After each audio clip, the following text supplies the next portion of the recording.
मैं हूं आपका होस्ट और आप देख रहे हैं राज बाई राज। रात के अंधेरे में एक लाश, ये कहानी आपका दिल दहला देगी। सोचिए, एक आदमी जो शाम तक अपनी जिंदगी जी रहा था, रात होते ही सिर्फ एक लाश बनकर रह गया। एक प्लान किया हुआ मर्डर जो दिखने में एक एक्सीडेंट लगता था, मगर एक छोटी सी भूल ने कातिल को एक्सपोज करके रख दिया। ये कहानी है एक खूनी प्लान की। जो सोचा कुछ और हो गया, मगर अंजाम तो कुछ और ही हो गया। एक सुनसान रात, एक हाईवे और एक लाश। करीब रात के 2 बज रहे थे। हाईवे के एक कोने पर आदमी की लाश पड़ी थी।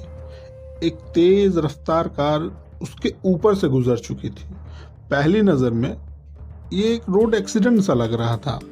राजीव सिन्हा, 38 साल का एक बिजनेसमैन। लाश हाईवे के बीचों बीच पड़ी थी।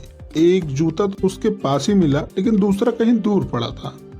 मोबाइल सड़क पर गिरा था, स्क्रीन टूट चुकी थी। दूर दूर तक कोई कार के निशान नहीं थे, सिर्फ कुछ ब्रेक के निशान थे। यह साफ था कि कोई तेज रफ्तार कार राजीव के ऊपर से गुजरी थी। मगर क्या सिर्फ एक सड़क दुर्घटना थी या इसके पीछे कोई साजिश छुपी हुई थी? पुलिस को सूचना मिली और टीम तुरंत मौके पर पहुंची। सवाल यह था कि राजीव इतनी रात को आखिर हाईवे पर कर क्या रहा था। पुलिस ने जब उसका लास्ट कॉल चेक किया तो आखिरी बातचीत किसी श्रुति नाम की महिला से हुई थी। श्रुति राजीव की दोस्त थी, जो पिछले 6 महीने से उससे लगातार संपर्क में थी। अब पुलिस के पास सिर्फ एक ही सहारा बचा था, वो था सीसीटीवी फुटेज। जब पुलिस ने फुटेज खंगाले तो पता चला कि राजीव शाम को अपनी गाड़ी में निकला था, लेकिन हाईवे के पास एक खास पॉइंट पर उसकी गाड़ी रुक गई थी। और यहाँ पे एक और बड़ा खुलासा होता है। पुलिस को एक और अजीब बात पता चली। राजीव के कपड़ों पर कार से टकराने के कोई निशान थे ही नहीं। मतलब राजीव मरने से पहले ही सड़क पर था। अब लाश को पोस्टमार्टम के लिए भेजा जाता है, और जब रिपोर्ट आई तो उसने तो पूरा मामला ही उलट दिया था। राजीव की मौत सिर्फ एक एक्सीडेंट नहीं थी, उसके सिर पर पहले से किसी भारी चीज से मारा गया था। फिर उसे सड़क पर फेंका गया। उसकी सांसें चल रही थी जब कार उसके ऊपर चढ़ाई गई थी। मतलब ये एक मर्डर था। अब पुलिस ने श्रुति से पूछताछ शुरू की। पहले तो उसने कहा कि उसे कुछ नहीं पता, मगर जब पुलिस ने उसका मोबाइल फॉरेंसिक इन्वेस्टिगेशन के लिए भेजा तो उसके चेहरे की रंगत उड़ गई। फिर श्रुति ने पुलिस को बताया कि राजीव और उसका अफेयर था।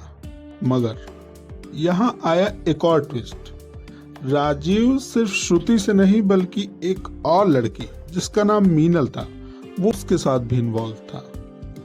पुलिस ने अब मीनल को भी ट्रेस करना शुरू किया, क्योंकि कहीं न कहीं पुलिस की शक की सुई अब मीनल पर भी थी। उसका मोबाइल लोकेशन देखा गया। मीनल का फोन राजीव के मर्डर के साइट के पास ही पाया गया। राजीव और मीनल का 3 दिन पहले किसी बात को लेकर काफी बड़ा झगड़ा हुआ था। यह एक बड़ा खुलासा था इस केस को लेकर। आखिर असली कातिल है कौन? अब तक हमने सुना कि राजीव की मौत सिर्फ एक सड़क दुर्घटना नहीं, बल्कि एक प्लान किया गया मर्डर था। श्रुति और मीनल दोनों ही केस में शामिल हैं। लेकिन क्या मीनल ने ही राजीव को मारा, या कोई और भी इस खेल में शामिल था?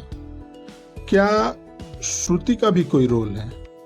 और वो ब्रेक मार्क्स जो हाईवे पर मिले, क्या उनके कोई चश्मदीद गवाह हैं? आगे की सच्चाई जानने के लिए सब्सक्राइब करें, लाइक करें और कमेंट करें। सभी सम्मानित श्रोताओं से निवेदन है कि इस चैनल को सपोर्ट करें, शेयर करें और लाइक करें। अगले एपिसोड में हम जानेंगे मीनल ने पुलिस के सामने क्या कहा। क्या श्रुति ने कोई राज छुपाया है? क्या मीनल ने अपने गुस्से में राजीव को मार दिया, या इस कहानी में कोई और शख्स भी है? क्या पुलिस को कोई और सबूत मिलेगा जो इस केस को और भी उलझा देगा? ये था राज बाई राज। अगली बार हम मिलेंगे एक और रोमांचक कहानी के साथ, जब हम इस केस का अंजाम जानेंगे। तब तक सभी से निवेदन है कि इस चैनल को लाइक करें, शेयर करें और सब्सक्राइब करना न भूलें। और आप अपनी राय हमें कमेंट में ज़रूर बताएं। आपका धन्यवाद।